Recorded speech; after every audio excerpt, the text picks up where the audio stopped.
ಮುಂಡರಗಿ ತಾಲೂಕಿನ ಅತ್ತಿಕಟ್ಟಿ ಗ್ರಾಮದಲ್ಲಿ ದುಷ್ಕರ್ಮಿಗಳಿಂದ ಮೆಕ್ಕೆಜೋಳ ತೆನೆ ರಾಶಿಗೆ ಬೆಂಕಿ ಹಚ್ಚಿದ ಪರಿಣಾಮ ಲಕ್ಷಾಂತರ ರೂಪಾಯಿ ಮೌಲ್ಯದ ಗೋವಿನ ಜೋಳ ಸುಟ್ಟು ಕರಗಾಲಾದ ಘಟನೆ ನಡೆದಿದೆ.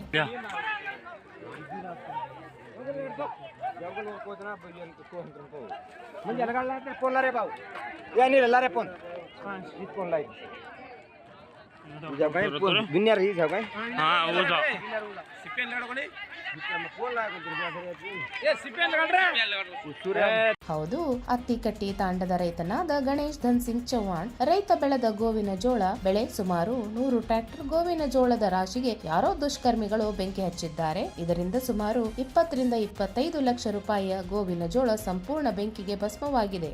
ಇನ್ನೇನು ಕೈಗೆ ಬಂದ ತುತ್ತನ್ನು ಕಣ್ಮುಂದೆ ಆಹುತಿಯಾಗುತ್ತಿರುವುದನ್ನು ಕಂಡು ರೈತರು ಕಣ್ಣೀರು ಹಾಕಿದ್ದಾರೆ.